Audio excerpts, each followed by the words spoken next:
Olá amigos, olá amigas, sejam todos muito bem-vindos, todas muito bem-vindas ao Humanisticamente. Aqui é o seu canal para debater direito e humanidades. Aqui a gente faz essa misturada entre direito e essas outras áreas dos saberes humanos para que a gente possa refletir sobre esses temas, pensar sobre essas problemáticas que são tipicamente humanas e com reflexo no direito. Galera, seguinte, no nosso episódio de hoje, nós vamos aqui debater o tema de gênero e patriarcado. Para esse episódio, eu separei um segmento da nossa aula do curso de Introdução à Humanística. Se você não sabe, eu, o host aqui do Humanisticamente, sou professor do Ouse Saber, curso preparatório para concurso, onde a gente tem um curso completo de Introdução à Humanística. Nós analisamos todos os pontos da resolução do CNJ, a resolução 75, que disciplina o concurso da magistratura, e muito mais, porque esse curso aí, ele é bem completo. Então, o CNJ, ele acrescentou vários pontos relativos à opressão contra a mulher, a questão de gênero e patriarcado, interseccionalidade, o protocolo de julgamento com perspectiva de gênero do próprio CNJ, isso tudo agora é cobrado no concurso da magistratura.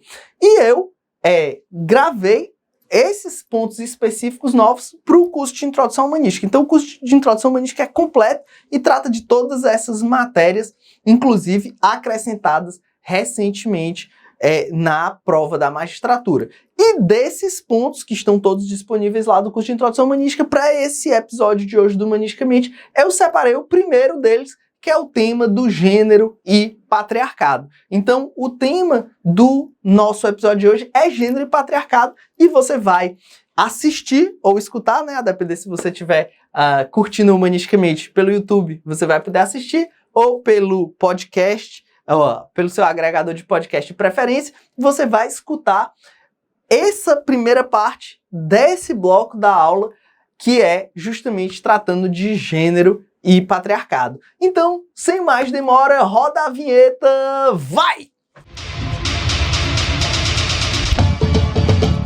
Vamos lá, galera, vamos aqui retomar mais um bloco, e nesse bloco a gente começa a falar da opressão contra a mulher. Nós vamos falar sobre gênero, a questão do gênero, a questão das lutas das mulheres por igualdade.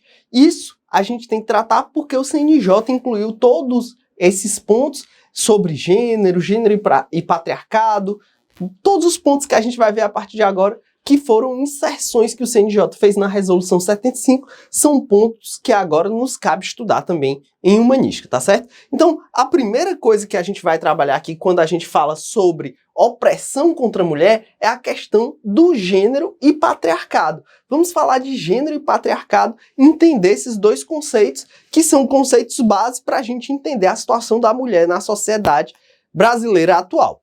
Gênero é um termo que tem diversas acepções, é um termo que é plurissignificativo, não existe apenas um conceito a respeito de gênero. O nosso referencial teórico aqui sobre o gênero vai ser a Joan Scott. Ela diz que esse termo gênero, dentro dessa sua multiplicidade de significados, ele muitas vezes é usado tão somente como substituto de mulheres, como um termo que se usa como um sinônimo para evitar a repetição da palavra mulheres, para conferir um certo ar de erudição aos textos acadêmicos. A autora também afirma que o conceito às vezes é utilizado para explicar que o estudo das mulheres não será completo se não houver um estudo das relações entre homens e mulheres, o que faz sugerir que toda informação a respeito das mulheres necessariamente é uma informação sobre os homens, que o estudo de um implica no estudo dos outros. E aí você já percebe aqui um potencial problema da questão de gênero, que dá para estudar o problema feminino sem precisar fazer o antagonismo com a questão masculina? Então, isso é um ponto que aflige também muitos estudos feministas e estudos sobre a questão da mulher. Então, gênero às vezes é usado para fazer referência aos problemas das mulheres, gênero às vezes é utilizado para fazer um antagonismo do tema das mulheres com o estudo do homem, mas será que gênero se reduz a isso? E aí a Joan Scott, ela vai buscar desenvolver um conceito de gênero. Gênero é utilizado, e talvez esse seja o seu uso mais frequente, para designar a relação entre os sexos, né? Esse é o termo que talvez seja mais comum, que a gente mais ouve falar quando se fala questões de gênero. São as questões das relações, principalmente relações de poder e todos os seus desdobramentos entre os sexos. Gênero é, assim, um termo que transcende questões meramente fisiológicas, salientando que há construções sociais definidoras dos papéis esperados de homens e mulheres na sociedade. Então a ideia de gênero está muito relacionada com a ideia dos papéis que são esperados dos sujeitos e das sujeitas a depender do seu sexo. Há uma compreensão social de que porque alguém nasceu com um sexo biológico, há determinados padrões, há determinados comportamentos que são esperados dessa pessoa. Ou seja, na sociedade, sociologicamente, há uma compreensão de que porque você nasceu com um determinado sexo biológico, há determinados comportamentos que lhe cabem. Então, dos corpos sexuados, são esperados determinados comportamentos conformadores de um sistema de relações sociais. Então, há essa mítica a respeito do gênero, como se a fisiologia, como se a biologia determinasse certos comportamentos.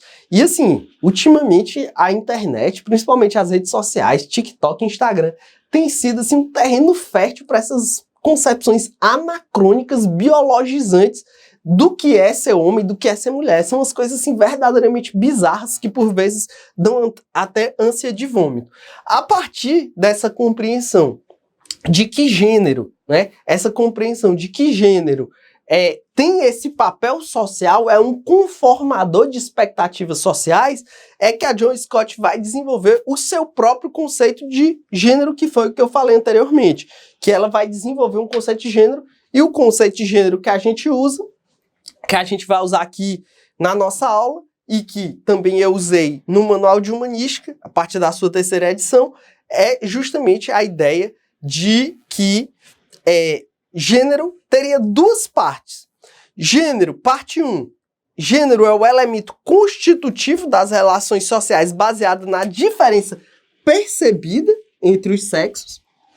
Então, há uma diferença percebida entre os sexos, né? Há diferenças que são mais notáveis com base no sexo biológico. Homens tendem a ter mais barba, mulheres têm um ciclo menstrual. Há diferenças percebidas a partir da fisiologia, mas a partir dessas diferenças percebidas surgem outras diferenças que são sociais, que são políticas, que vão se afirmando, né? E a gente vai ver isso mais adiante quando a gente for trabalhar o conceito de estereótipos de gênero, né? Há determinados estereótipos, e esses estereótipos normalmente são muito deletérios para as mulheres. Por exemplo, o estereótipo de que mulheres não são tão boas em ciências e tecnologia. Um estereótipo terrível para as mulheres, né? A ideia de que mulheres têm menos força física, né? Talvez isso seja até uma realidade biológica para a maioria dentro da relação entre homens e mulheres, mas hoje em dia, com o avanço da medicina, as mulheres podem ser até mais fortes que os homens, né? Então, alguns desses conceitos são muito anacrônicos dentro das possibilidades reais que as mulheres têm. Então, existe uma diferença percebida entre os sexos que vai criando construtos sociais que não necessariamente correspondem àquilo que as mulheres podem realmente ser na realidade de hoje. E a segunda parte da ideia de gênero é que gênero é uma forma de significar as relações de poder. Foi como eu disse, a partir das percepções de sexo biológico vão se formando relações de poder. E essas relações de poder é que vão gerando uma assimetria de poder. Ou seja, uma assimetria de modo que dentro da sociedade, principalmente na sociedade, eu ia dizer ocidental, mas na oriental também. A oriental também é notadamente patriarcal, machista. Tão ou mais que a nossa. Então, vai se constituindo uma ideia de que existem papéis sociais e papéis de poder para seguir se você é homem ou se você é mulher. Desse conceito inicial da Joan Scott, dessas duas primeiras partes, né? Quando você desmembra essas duas primeiras partes, da primeira parte, ela tira 4 desdobramentos, certo? Então, a gente vai pegar a primeira parte, que são essas diferenças que surgem a partir da percepção do sexo biológico, e desse ponto, ela vai desdobrar a ideia de gênero em 4 aspectos. Quais são os 4 aspectos? Primeiro, símbolos culturalmente disponíveis. As mulheres são retratadas de forma estereotipada na história e na tradição. Por exemplo, e aí o exemplo dela é muito rico, né? A tradição cristã. Eva e Maria, que invocam no cristianismo ocidental, respectivamente, as ideias de luz, que é Maria, e escuridão, que é Eva. Então, as mulheres, elas vão ter estereótipos, né? A mulher que aceita o seu encargo social, Maria, né? Ela é símbolo de luz, de pureza, de castidade, enquanto aquela que foi curiosa, né? Aquela que provou do fruto proibido, ela vai representar escuridão, corrupção e luxúria. Então, as mulheres, elas vão sendo associadas a símbolos culturais. Desses símbolos culturais, esse simbolismo vai levando a um normativismo, ou seja, regras, padrões de comportamentos a serem seguidos. Os símbolos indicam qual caminho deve ser seguido e qual deve ser repudiado. Isso se torna regra de conduta a ser seguida e o comportamento antinormativo será sancionado. O que era imaginético torna-se concreto, exigível e punível. Então, aquilo que começa ao nível cultural, ao nível semiótico, ao nível da simbologia, vai criando padrões a serem seguidos. E esses padrões vão criando regras. E essas regras levam a sanções ou punições. Então, começa a haver um campo normativo a partir do campo simbólico. E as mulheres que não cumprirem aquilo que delas é esperado, obviamente, serão sujeitas à punição. Quando você assiste, né, aquele filme, As Bruxas de Salem, né, você vê isso, né? As meninas que saíam do comportamento esperado, muitas acabaram sendo massacradas lá nos Estados Unidos. Hoje em dia tem estudos que mostram que provavelmente era o pólen do trigo que gerava sensações alucinógenas, e essas meninas que tinham essas visões, essas coisas muito provavelmente estavam sob o efeito desses alucinógenos que vinham do próprio plantio do trigo, né? Terceiro aspecto que vem dessa primeira parte do conceito de gênero da John Scott: instituições e organizações sociais. As regras que estavam no segundo nível da parte 1, que é a parte normativa, essas regras passam a ser cobradas e as sanções passam a ser aplicadas não mais de forma aleatória na sociedade, mas por instituições e por organizações sociais. Começam a surgir instituições e organismos sociais para cobrar que se cumpram os padrões esperados.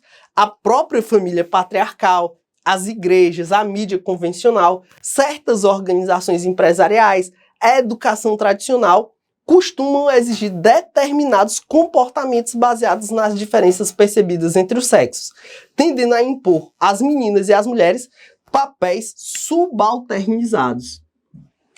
Além disso, não faltam ferramentas para tentar abafar as vozes que se tentam erguer contra essas estruturas.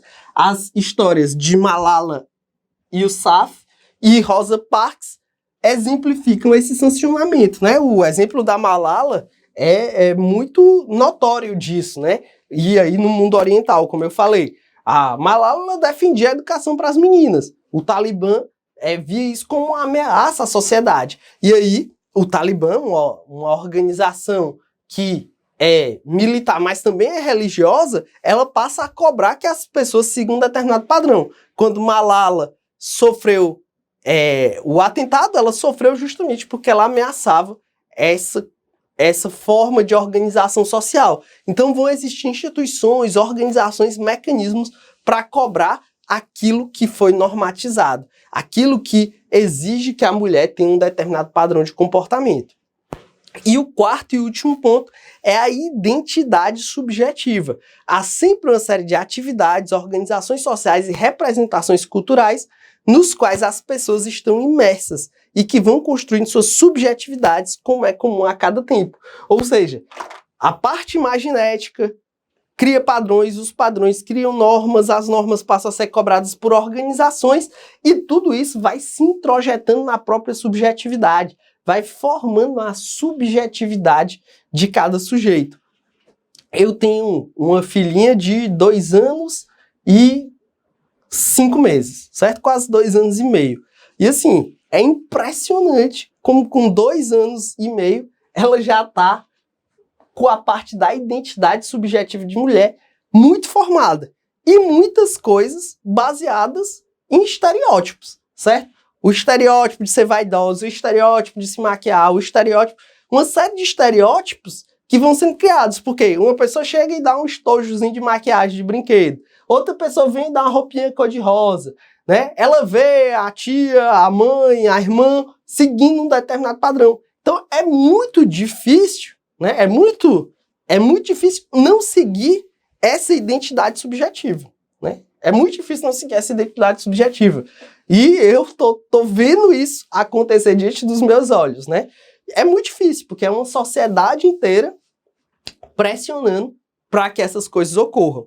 Então, há essa formação da identidade subjetiva por toda essa prática social.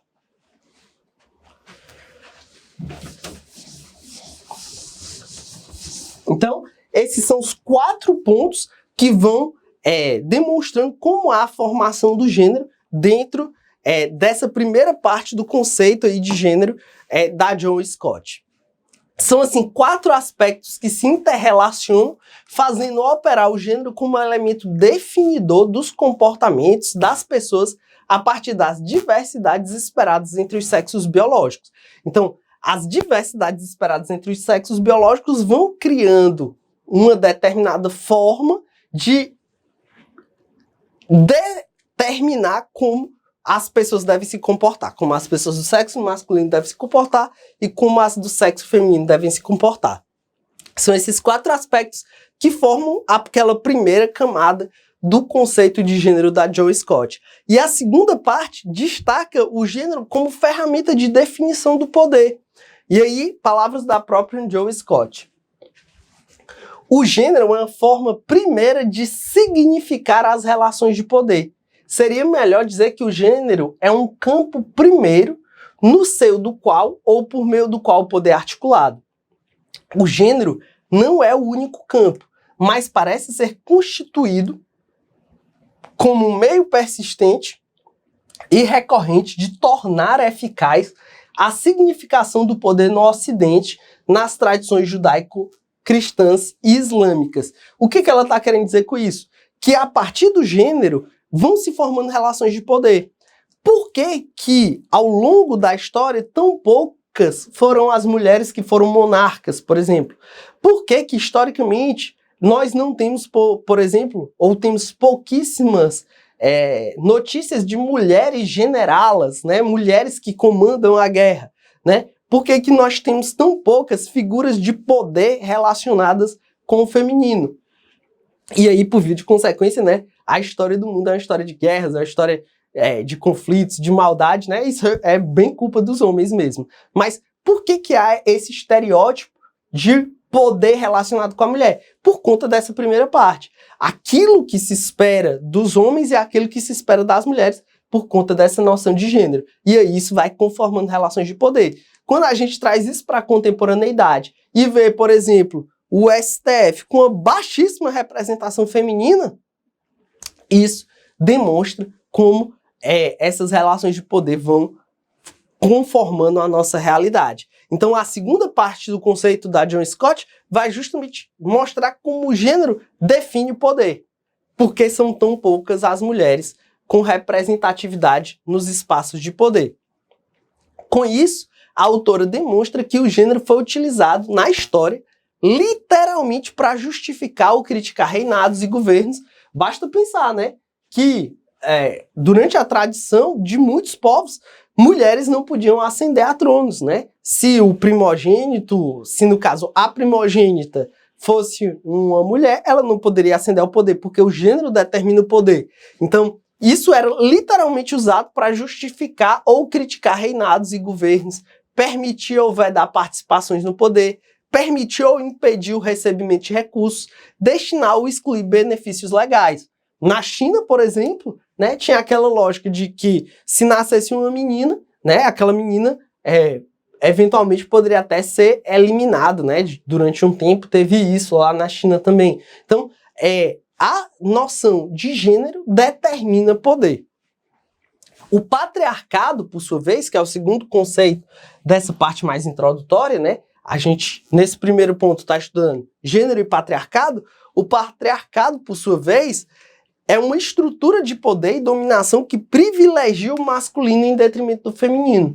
A história do gênero é diretamente ligada com a história do patriarcado, com essa maneira como está estruturada a relação de poder na sociedade, fazendo o homem o centro da sociedade e perpetuando assim desigualdades de opressão e gênero. Essa dinâmica hierárquica tem sido historicamente presente em diferentes culturas e sistemas, influenciando as relações de poder entre homens e mulheres em diversos contextos, incluindo o judiciário e os sistemas de justiça.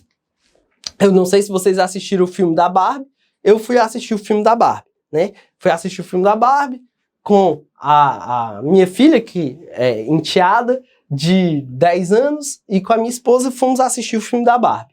E eu fiz questão de ver o filme da Barbie, né? Muito estava se falando. E assim, a gente sabe que o filme da Barbie é um produto que faz uma propaganda de um outro produto, que é a própria boneca, né?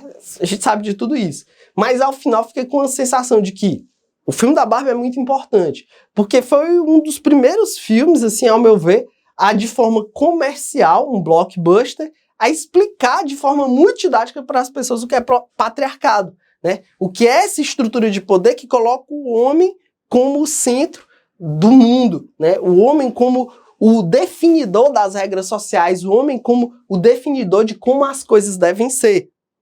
É muito bom o filme nesse aspecto, para de forma muito didática introduzir o tema do patriarcado. Nesse ponto ele é muito feliz, né? Óbvio, tem uma série de problemas, né? Principalmente a questão da interseccionalidade, a questão de defender algumas pautas do feminismo liberal, que não contempla boa parte das mulheres, as mulheres não brancas, tem todo esse problema também. Mas do ponto de vista da descrição do patriarcado, para a gente olhar o copo meio cheio, sim, ele foi um filme muito feliz nesse aspecto. Então, o patriarcado é essa forma de organização social em que o homem está no centro do mundo, em que as estruturas sociais são mantidas e são articuladas de forma a privilegiar o homem, em que o homem está nos principais espaços de poder, né? Em que a mulher existe principalmente para alimentar o ego do homem. Então, tudo isso está dentro dessa dinâmica do patriarcado e isso deve ser observado. É importante dizer que o patriarcado ele traz consigo uma série de coisas, a noção de patrimonialismo, a estrutura social brasileira, por exemplo, ela foi fundada sobre o patriarcado, sobre uma concepção de que o homem, o pai, o chefe da família é dono das mulheres que pertencem àquela família, né? A célebre imagem do pai trazendo a noiva e entregando para o noivo no altar basicamente a tradição de um bem, né? A imagem da tradição de um bem. Lógico, as coisas podem ser ressignificadas com o tempo, mas historicamente ela tem muito desse condão, né? De passar a posse e com isso firmar alguns laços sociais. Isso não significa que você, na hora de casar, precisa acabar com essa tradição não, tá certo? Mas isso significa que as coisas têm que ser ressignificadas, tá bom? A gente tem que dar um novo simbolismo para algumas tradições.